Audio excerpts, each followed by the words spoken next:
자, 오늘도 우리 주님께서 우리에게 선한을 허락해 주셨습니다. 우리 다 같이 찬송가 536장 우리 같이 하시겠습니다. 찬송가 536장 죄짐에 눌린 사람은 다 주께 나오라 찬송하겠습니다.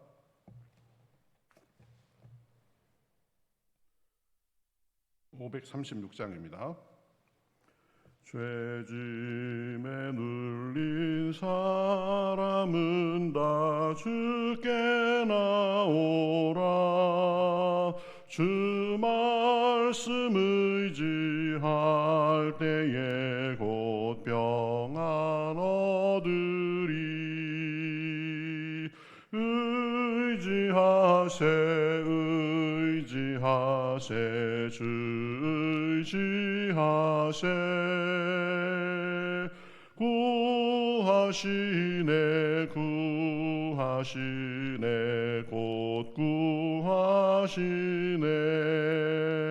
참되신 우리 주께서 보혈을 흘렸네. 눈과 지게 할 피에 온 몸을 잠그세. 의지하세.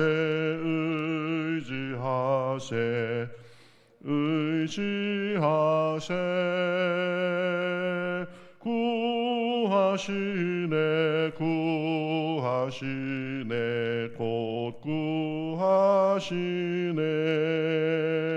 길 되신 우리 구세주 늘 인도하시네. 너 지체 말고 믿으면 참 복을 받겠네. 의지하세 주 의지하세. 구하시네 곧 구하시네. 온 성도 하나 되어서 영광길 걸으면 한없는 은혜 받아서 영원히 누리리. 의지하세.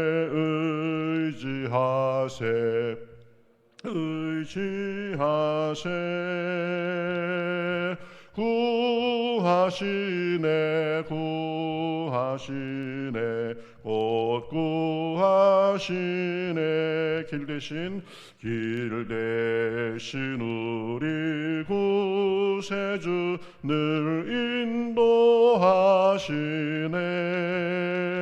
너 지체 말고 믿으면 참 복을 받겠네. 의지하세 주 의지하세.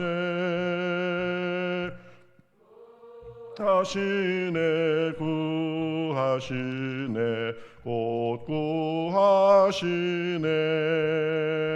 온 성도 하나 되어서 영광길 걸으면 한없는 은혜 받아서 영원히 누리리.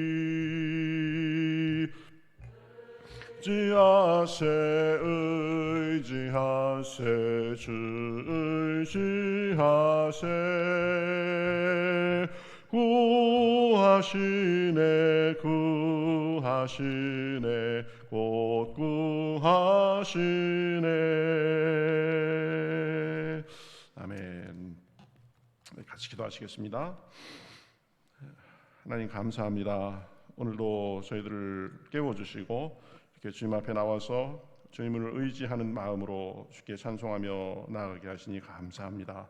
우리의 몸과 마음을 주님 앞에 정결하게 보듬으며 또 주님 앞에 드립니다. 하나님께서 저희들의 몸과 마음을 더욱더 정결하게 하시고 새롭게 하시고 힘을 주시고 또 우리 영혼도 새롭게 하여 주셔서 오직 이 시간 주님만을 즐거워하며 주님만을 기뻐하며 주님의 음성을 듣는 시간 될 수 있도록 인도하여 주시옵소서. 기도할 때에 성령께서 인도하여 주시옵시고 우리의 기도를 통하여서 우리의 삶과 가정과 교회와 또 우리 주변이 더 아름다워질 수 있도록 함께하여 주시옵시고 기도할 때 믿음을 주시어서 응답받는 기도, 하늘을 움직이는 기도가 있을 수 있도록 역사하여 주시옵소서. 우리 마음속에 무거운 것도 있고 주님께서 돌봐주셔야 되는 우리 삶의 무게도 있습니다.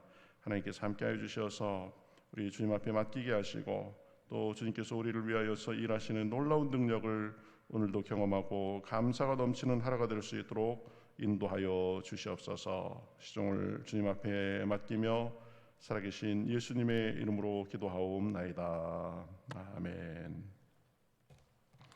자, 우리 성경 말씀 시편 69편입니다. 시편 69편 13절에서 23절 그리고 33절에서 36절 보도록 하겠습니다. 13절에서 23절, 33절에서 36절 같이 교독하시겠습니다. 여호와여 나를 반기시는 때에 내가 주께 기도하오니 하나님이여 많은 인자와 구원의 진리로 내게 응답하소서. 나를 수렁에서 건지사 빠지지 말게 하시고 나를 미워하는 자에게서와 깊은 물에서 건지소서. 큰 물이 나를 휩쓸거나 깊음이 나를 삼키지 못하게 하시며 웅덩이가 내 위에 덮쳐 그것에 입을 닫지 못하게 하소서. 여호와여 주의 인자하심이 선하시오니 내게 응답하시며 주의 많은 긍휼을 따라 내게로 돌이키소서.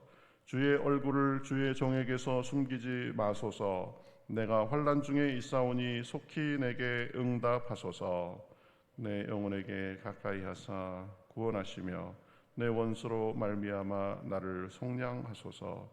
주께서 나의 비방과 수치와 능욕을 아시나이다. 나의 대적자들이 다 주님 앞에 있나이다. 비방이 나의 마음을 상하게 하여 근심이 충만하니 불쌍히 여길 자를 바라나 없고 긍휼히 여길 자를 바라나 찾지 못하였나이다. 그들이 쓸개를 나의 음식물로 주며 목마를 때에는 초를 마시게 하셨사오니 그들의 밥상이 올무게 되게 하시며 그들의 평안이 덫이 되게 하소서. 그들의 눈이 어두워 보지 못하게 하시며 그들의 허리가 항상 떨리게 하소서. 33절 보겠습니다. 여호와는 궁핍한 자의 소리를 들으시며 자기로 말미암아 갇힌 자를 멸시하지 아니하시나니 천지가 그를 찬송할 것이요 바다와 그 중에 모든 생물도 그리할지로다. 하나님이 시온을 구원하시고 유다 성읍들을 건설하시리니 무리가 거기서 살며 소유를 삼으리로다. 같이 읽겠습니다. 그의 종들의 후손이 또한 이를 상속하고 그의 이름을 사랑하는 자가 그 중에 살리로다. 아멘. 자, 우리 어제부터 우리 시편 69편을 봤는데요.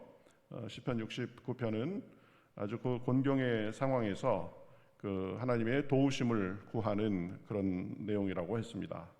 그래서 참 많은 물이 자기에게 이렇게 닥치고 깊은 수렁에 빠진 것 같은 그런 때에 먼저 자신의 부족함이 혹시 없었는지, 자신의 허물과 죄가 없었는지 그런 것들을 먼저 살피는 모습을 우리가 보았습니다. 우리 삶에 있어서도 문제가 생기고 어려움이 생기고 그러면 먼저 혹시 나에게 부족함이 없었는지, 내 죄 때문에 이런 건지, 나의 허물 때문에 이런 건지, 이런 것들을 좀 먼저 살펴보는 그런 마음, 자신을 먼저 성찰하는 그런 자세가 필요하다라고 했습니다. 그리고 하나님 앞에 기도해 가면서 결국 내가 곤경에 처하고 이것에서 구원을 받지 못하면 그것이 하나님의 영광을 가리우는 일이 됩니다. 다른 사람에게도 부정적인 영향을 끼치게 됩니다. 마치 모세처럼 그렇게 어떤 마음을 가지고 기도하는 모습도 우리가 살펴보았습니다. 그리고 가만히 보니까 지금 이 시인이 고난을 받고 곤경에 처한 것은 자기의 잘못이라기보다는 하나님의 일을 하면서 사람들에게 미움받고 오해받고 그런 것이 더 많다라는 것을 살펴보았습니다. 그러니까 하나님, 제가 사실은 이렇게 어려움을 당하는 것이 하나님을 위해서 일하다가 이게 제가 비난받고 곤경에 처한 것입니다. 그런 부분들도 헤아려 주십시오. 이런 내용이었죠. 우리가 하나님의 일을 하고 그 하나님께서 기뻐하시는 일을 한다고 해서 모든 사람들이 박수 쳐주는 건 아니다. 보면 너만 잘났냐, 왜 피곤하게 그러냐, 그렇게 뭐 당신만 신앙생활하냐, 이런 이야기도 들을 수가 있다라는 것입니다. 예레미야가 그랬다고 그랬죠. 그렇지만 그런 상황 속에서도 하나님 앞에 아뢰면서 자기의 본분을 쭉 해나가고 오히려 선한 일을 하다가 오해받고 미움을 사고 그럴 때도 그것 가지고도 하나님 앞에 그런 아뢰고 하는 자세가 필요하다라고 살펴봤습니다. 어쨌든 지금 이 시인은 굉장히 마음이 곤고하고 많은 물이 자기에게 닥치고 깊은 수렁에 빠지는 것 같은 그런 상황인데요.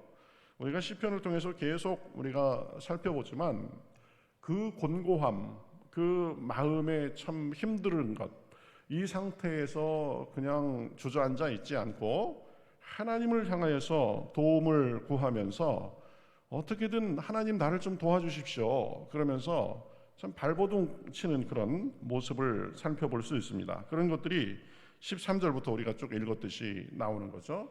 여호와여, 나를 반기시는 때에 내가 주께 기도하오니 하나님이여, 많은 인자와 구원의 진리로 내게 응답하소서. 하나님의 인자하심과 하나님의 구원만을 바라봅니다. 하나님, 제게 좀 응답해 주십시오. 14절에 보면 나를 수렁에서 건지사 빠지지 말게 하시고 나를 미워하는 자에게서와 깊은 물에서 건지소서. 나를 건져 주실 분은 주님밖에 없습니다. 이 시편의 가장 중요한 교훈이 바로 그것입니다. 우리가 살다 보면 희노애락 여러 가지의 일들을 많이 만난다.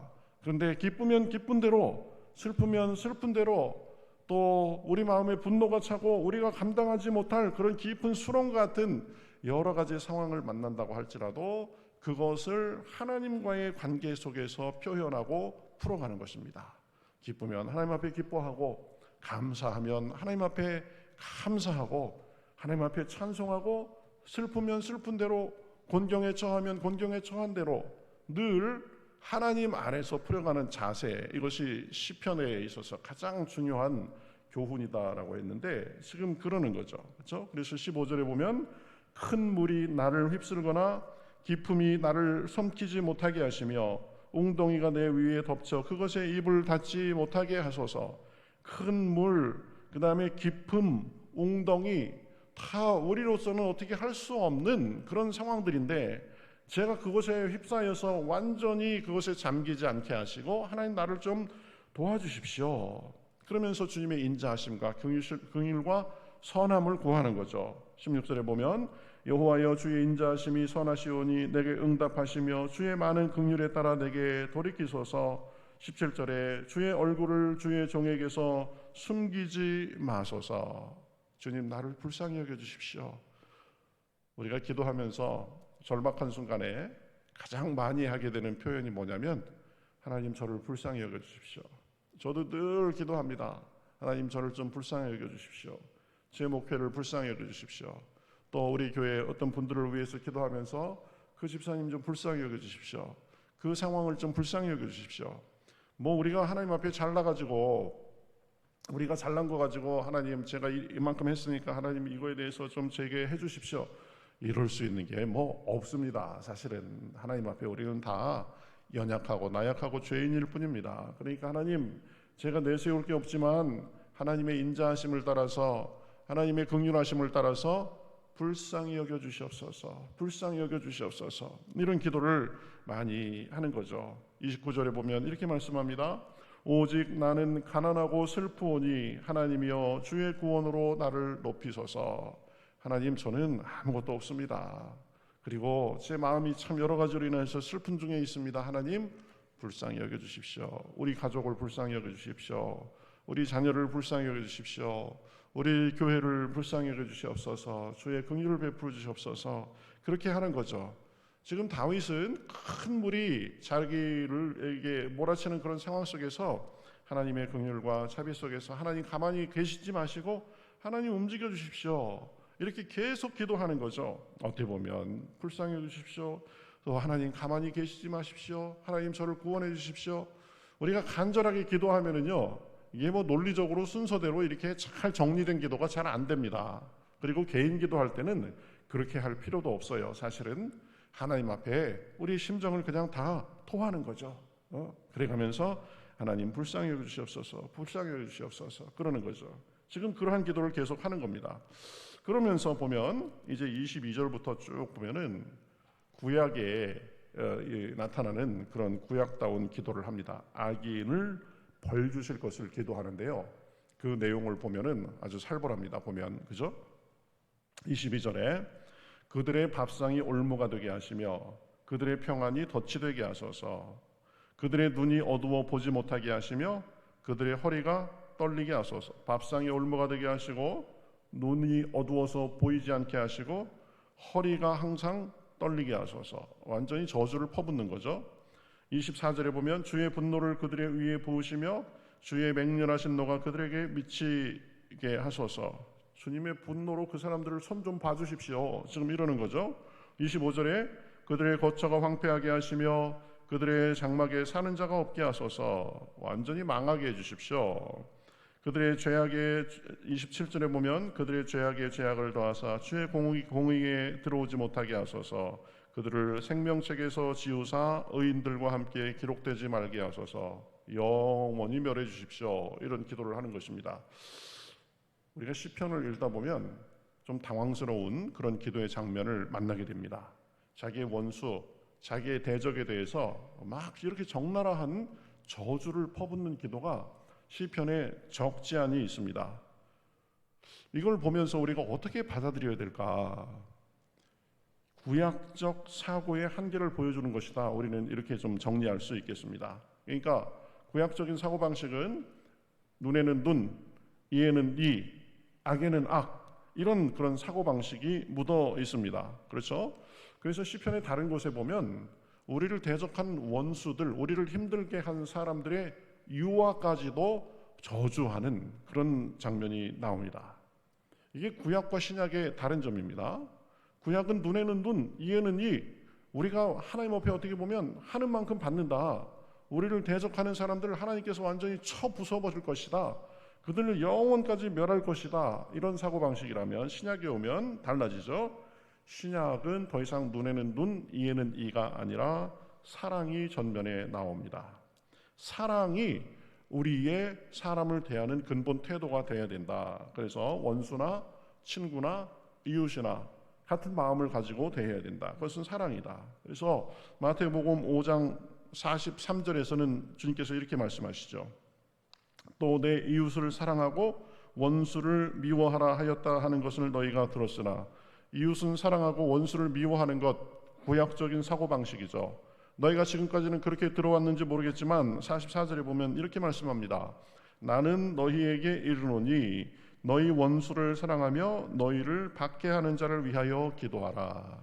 신약에 오면 원수를 저주하라 이런 말 안 합니다. 원수를 사랑하고 너희를 박해하는 사람을 위하여 기도하라. 그 사람을 기도로 그 사람들까지도 기도하면서 품는 것, 이것이 신약의 사고방식입니다.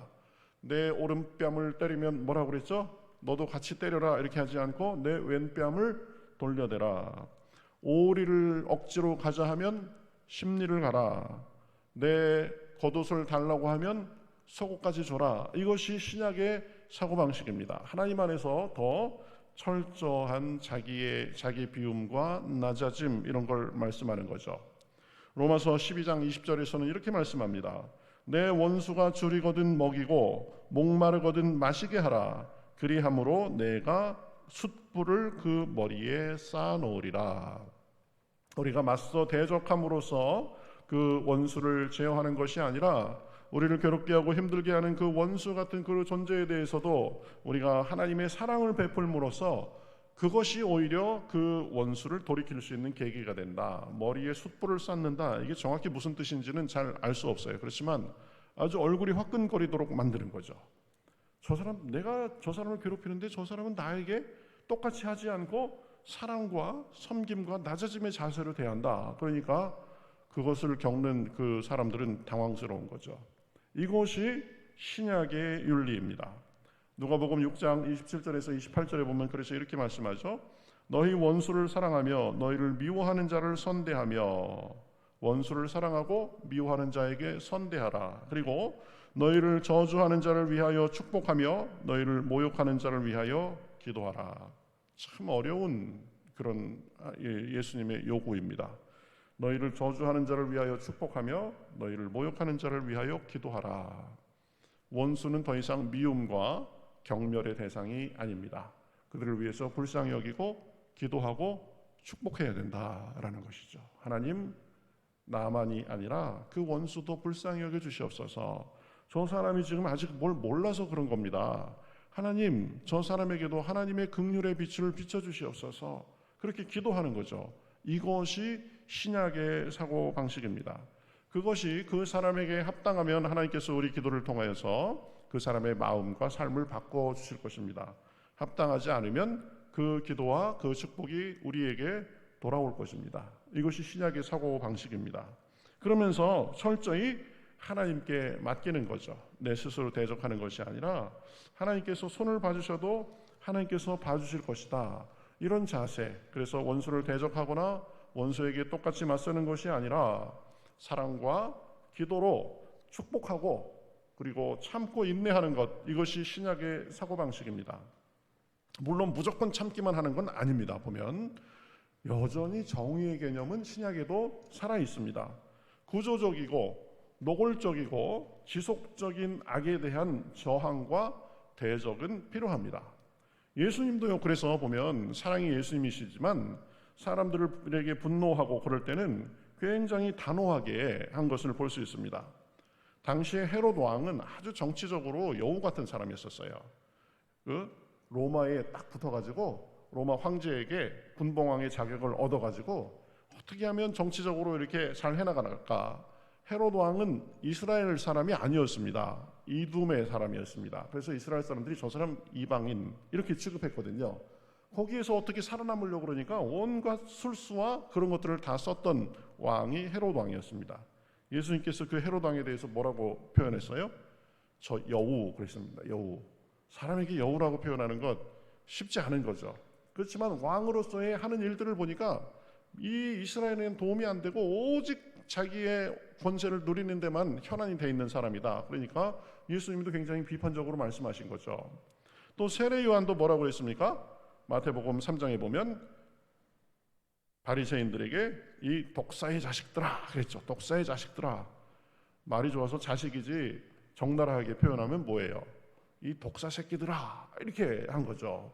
바리새인들의 이 여러 가지 아주 쭉 그 당시에 내려오는 위선과 외식, 그것을 정면으로 비판한 거죠.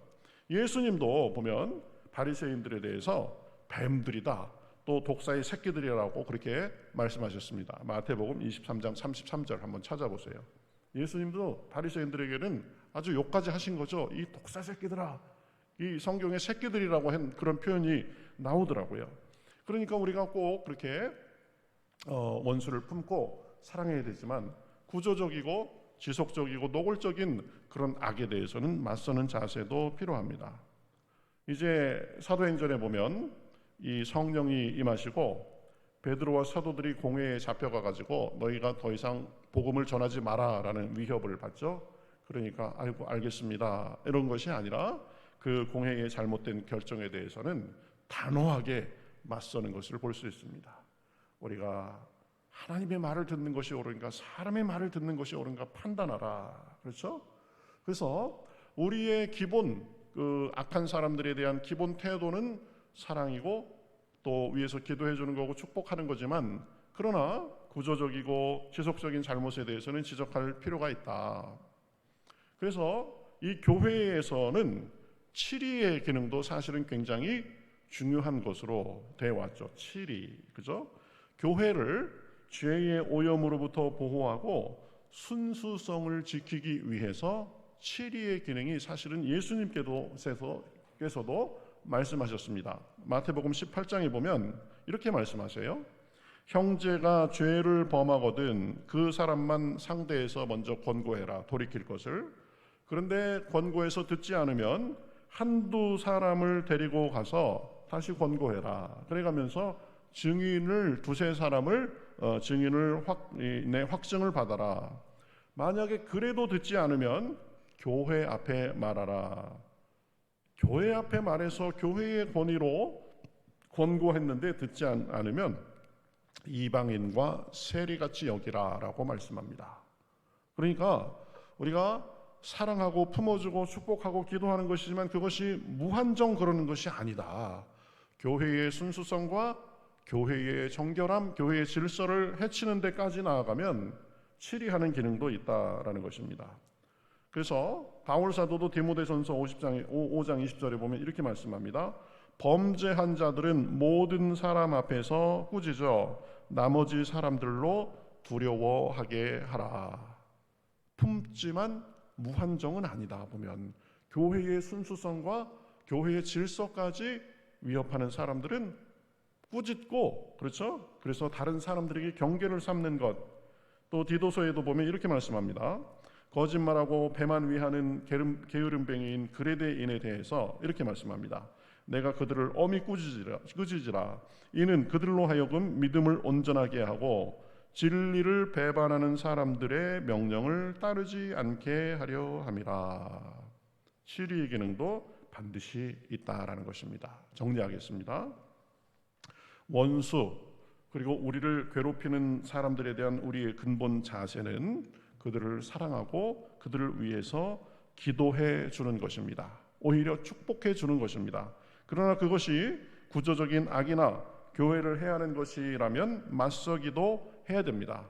그래서 분별이 필요한 거죠. 이거를 우리가 지금 끝까지 받아줘야 되는 건지 아니면 어느 정도 선에 가서는 맞서고 바로잡도록 그렇게 해야 되는 건지. 그러면서 또 하나 생각할 것이 있습니다. 맞서고 꾸짖고 하면서도 감정적인 분노나 화풀이로 하면 되지 않는다. 여전히 그 기본적인 정신은 하나님에 대한 사랑과 사람에 대한 사랑 속에서 해야 된다. 교회를 사랑하는 마음으로. 그렇죠? 이것이 쉽지 않습니다. 어쨌든 지금 시인은 하나님께 일방적으로 그 원수를 멸하게 하시고 생명책에서도 지워주십시오, 이런 저주의 기도를 퍼붓지만 그것은 신약에 있어서의 자세는 아니다. 축복하고 기도해주고, 그렇지만 일정 한계를 넘어가는 것에 대해서는 치리의 기능도 있다라는 것을 우리가 알고 정리했으면 좋겠습니다. 이제 이 시편 기자는 기도의 막바지에 이르러서는 하나님 앞에 감사까지 가는 것을 볼 수 있습니다.